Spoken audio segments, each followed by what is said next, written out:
What's up, parkour business owners? And in this one, we are talking about sales at your parkour gym. This video is part of a series of videos where we're going along with this document right here that's helping parkour business owners understand the frameworks at play in having a profitable parkour business so that you can expand the impact that you're making on the community, run a better business, have a better team, and build wealth for yourself and for your team as well. Okay, if you don't yet have that PDF, you can get it down in the video link below. In this video, we are talking about sales at a parkour gym.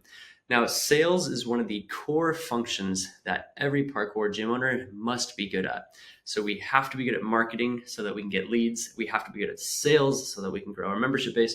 We have to be good at retention so that people stick around longer. We have to be charging enough and running a good team and having a low enough overhead amongst everything along the way. Okay, so what does a powerful sales system look at a parkour gym? There's a few components of it. Of course, marketing, which we're not talking about in this video, marketing has to happen. It's got to be powerful, and we have to be getting leads reliably. We have to be getting enough leads. And it starts right here. Those leads have to be going into a sales CRM, a customer relationship management software. Now, we have actually built one specifically for parkour gyms. It's what my parkour gyms use, and it's what most of our Motion Mentor parkour gym clients are also using. So if you want to check that out, check out the link down below. A CRM is basically when you get your leads, they're organized. So you can see who they are. You can see when they've been contacted last, what stage they are in. Like, are they interested? Are they booked for a trial class? Have we sold to them? Did they say no and why? What was the reason?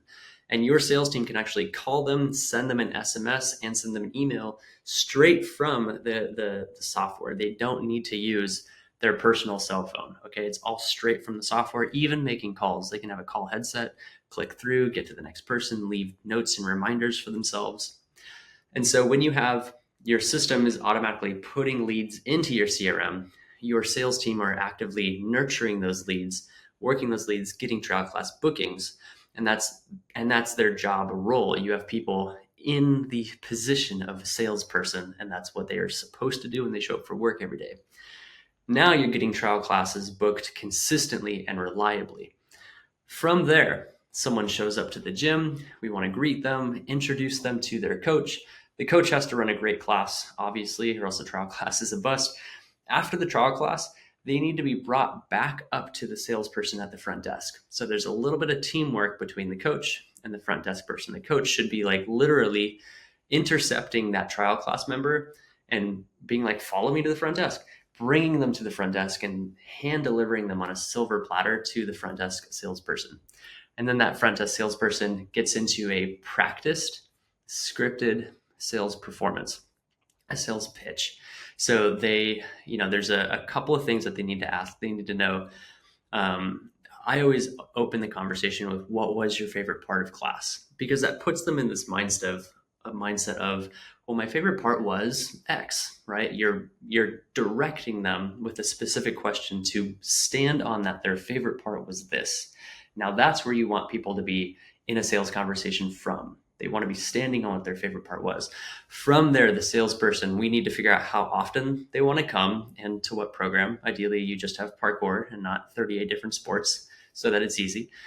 How often they want to come, what days and times can they do that? And then you have to ask for the sale. You have to directly be like, okay, cool. We found that these days and these times work for you. My recommendation is this membership. Here's the price. Here's what you get. Let's get you signed up. And that's you asking for the sale. Okay, you get those three components, and a lot of times they just say yes, depending on how good your sales pitch was, how good the trial class was, and plenty of times, and it's expected that they will have an objection. An objection is a reason why they haven't said yes yet. So the four most common objection reasons that we have seen are they need to talk to their spouse, they have a price objection, the price or value isn't lining up for them in the moment. Their family are playing other sports, and so that's like a schedule concern, or just their general family schedule. Like maybe they're a co-parent, or maybe someone has a tricky job that has a shifting schedule, and that needs to be figured out before they make a membership commitment. So we have sales training in Motion Mentors where each one of these four major objections, there's like scripted, very specific ways to hear that their objection was whatever it was. You know, you empathize with it, you recreate it, and then you speak with authority. You say like what you can do about that objection for them. For example, if it's oh, I got to talk to my wife, or I got to talk to my husband before I make a decision, instead of just being like, okay, talk to you tomorrow, bye, then you could actually say, oh, no problem.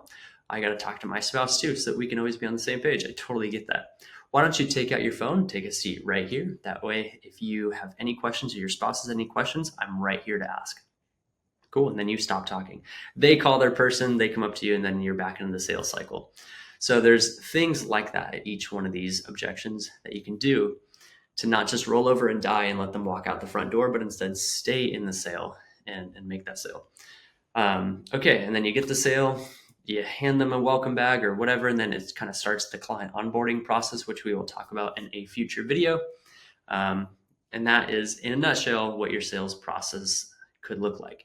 And so there is a lot of scripts. There is a lot of people like sending communications to clients. We got to make sure that they actually show up to their trial class. We have to practice and role play how we have those conversations before we are really actually in a sales live conversation with a client. So this is like a whole arm. This is like a whole branch of your business that you need to have if you want to progress through the 3 levels of being a gym, get to level 3 and beyond. You need to have a strong sales arm in your parkour gym. And if you need help, us being hired to come out, we have done 2 things. We've flown out personally the parkour gyms where I am training the different sales staff. I've created all of their documents. You know, me or someone on my team have flown out and done all these things, and we do it with you. We give you the system that's already working for us. So that's us showing up in person, and or we can do it with you remotely. We give you all the documents, we tell you exactly what we're doing, we walk you through it, we train you it remotely step by step, and then we coach you through on implementing it in your business. And then we're there with you in case something breaks or doesn't work or some unexpected thing came up. We're there with you to coach you through it, because chances are we've seen it all. You know, either at my gym personally over the last decade plus of running my gyms, or the myriad of different parkour gyms that we are already working with and have launched sales teams in their parkour gyms as well. Okay, that's it for this one. Jimmy from Motion Mentors. I'll see you in the next one.